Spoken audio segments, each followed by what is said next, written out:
source code is made available for use or modification as users or other developers see fit. That is basically what open source is. So anything that is accessible to you or the source code is made accessible to you for modification, the way you like, is open source, right? So next slide. So what's the benefits of open source? Why do we need open source? What makes open source so special, right? Next slide. So in Africa, we have a lot of developing countries here in Africa, and we cannot lie to ourselves that it's very hard to build a company from scratch, right? Because there's so much involved when it comes to financial responsibilities. And having your platform as open source actually gives you cost effectiveness, right? So it gives you lower cost because you have people collaborating to build that project with you. It's not something that you're going to pay a whole lot of developers. I mean, you're still going to spend money, but then compared to someone that's just going to hire everybody to do the work, right? You can see that you're going to spend less money. The next one is collaboration and knowledge sharing. So I kind of put these benefits in both ways, both for companies and individuals, right? So you benefit both ways. Let's say you're an individual getting started in tech or getting started in getting a tech skill, right? Open source is a great way for you to get knowledge faster. So I remember when I started development, I joined the Facebook developer community. If you were around at that time when it was still active, 2018, 2019, we were given access to contribute to some source code in the Facebook GitHub repository. And to be honest, I really learned a lot from that particular session, right? So knowledge sharing is very important. Imagine having access to WhatsApp code base, right? Imagine having access to Linux code base, seeing how Linux works. And you get better by the day, right? The next thing is flexibility and customization, right? So if you go to, I think Android is also open source, right? That's why you can see Samsung, having one UI, using the source code of Android to have their own special type of UIs, right? So it gives you that opportunity to customize the way you like, a software the way you like. Imagine having Ubuntu as open source and then you can customize it to have a green terminal, and all that. Next slide, please. Next slide. So, how has open source grown in Africa? Because I'm here to acknowledge the growth of open source in Africa, right? So, how has it, affected Africa? So, according to ICT Works, they analyzed the general trends of open source contributions from African users between 2010 and 2020. And they discovered that there was a general increase in the share of contributing GitHub users in Africa from just 0.5% in 2010 to approximately 2.7% in 2020. Those are very big numbers if you actually look at the population of Africa. 2.7% is actually a very big number if you look at the developers that we have in Africa. The next slide even gets more interesting. According to GitHub's blog in 2023, Nigeria had more than 868,000 developers as of 2023, and their year-over-year growth was 45%, which is considered the largest worldwide increase in the world. Good. The next was Ghana, Kenya, Morocco, Ethiopia, South Africa. So this shows that in Africa alone, right, we are producing more developers day by day to build a lot of amazing stuff, right? The next slide. Good. So what are the benefits of open source in itself?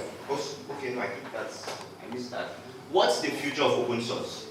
Right? What's the future of open source? What do we look forward to? Next slide.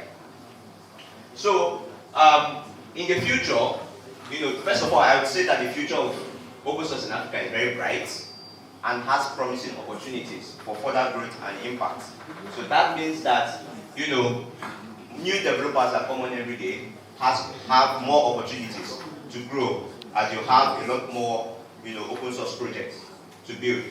Open source has the potential to transform Africa's technological landscape, driven economic growth, social progress, and more inclusive digital future for the continent, right? So let's say, let me give you one scenario. In Nigeria, you decide to build a security system, right? Whatever technology you want to use, a security system that is open for all to contribute to, the way you like, the way you want it to be, right? And it's open for all. What are the benefits you get from there? The first benefit is that the economy improves because there will be room for investors to come and invest so far that the platform works, right? The second thing is that it has opened jobs for other people. Imagine, there was a time I applied for a particular job, and what they asked me was my open source experience. They asked me about my open source experience, like how have I contributed to any project, if I've contributed to any project. And why they were asking that is basically, they were trying to see if I've worked with a team before. Sometimes, apart from just your work experience, they may ask that kind of question just to see if you've worked with a team, see if you have, some relevance in the community. And imagine saying that you've contributed to Microsoft code base or Facebook code base. That brings room for interest. So that, gives a potential for you to have more jobs, right? And then an inclusive digital future for the continent. So as we can see, Nigeria is still a developing country in terms of technology, if we actually look at it carefully, right? Look at what China is doing, look at what America is doing in terms of technology. You can see that we still have a long way to go, right? And when we start collaborating together, right, we can start building that future we're looking for. The third thing, support for African open source projects and initiatives to foster innovation and accelerate the development of solutions tailored to Africans' needs. So remember, this still, it's still the same thing I said in point 2, right? So imagine having a security platform here in Nigeria on our own, that's an open source project or initiative. It fosters innovation. Everybody brings out their own creative ideas on what they think the security should be, and it accelerates the development of solutions. You don't have to hire people, you don't have to wait for $2 billion funding to hire the best developers to get your product done. The next slide. We can also do more. So in the future, while we have things that we look forward to, there are things that we need to do in the open source ecosystem. The language barrier. So various countries in Africa, where tech services love to contribute to amazing software, but due to language barriers, they can't. So we can agree with me that most of the code base that we see from these amazing softwares are written in English, which leaves the francophone countries out of it. What of countries that speak Arabic, right?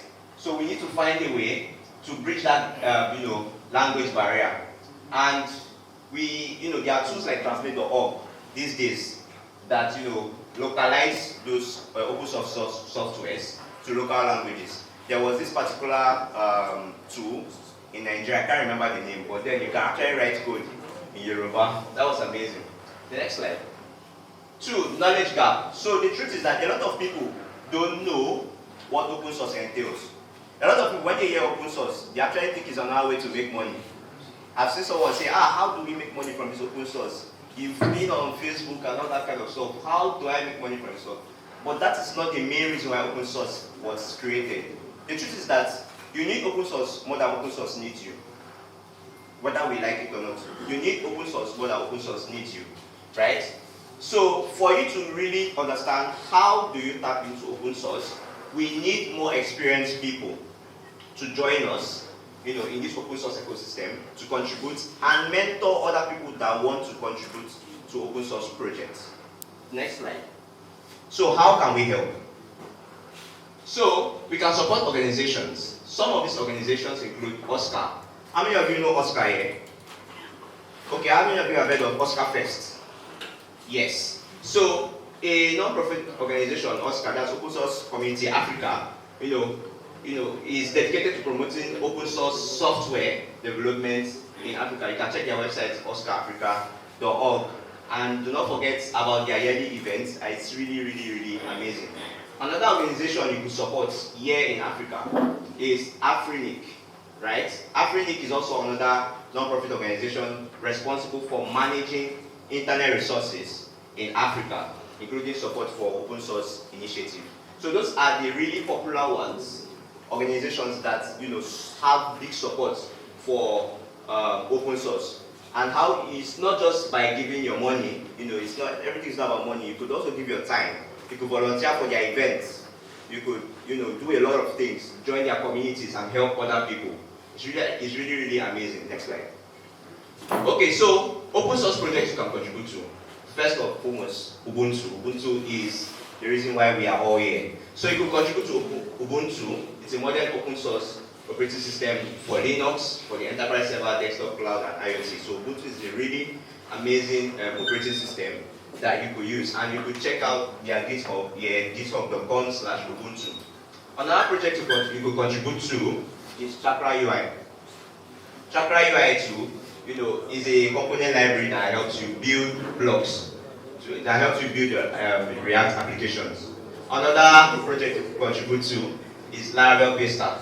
So it's a Laravel library that helps in integrating and implementing Baystack payments in Laravel, or developed by any code developer. The next slide. If you want to look for more open source projects that you love to contribute to, you could check out this GitHub collection, github.com/collections/made in Africa, and you'll see amazing projects that Africans have built, being on GitHub. And thank you so much for listening to my little tech talk. I hope I'll be able to convince and not confuse you. Yeah. All right, ladies and gentlemen, round of applause. Okay, I'm pretty sure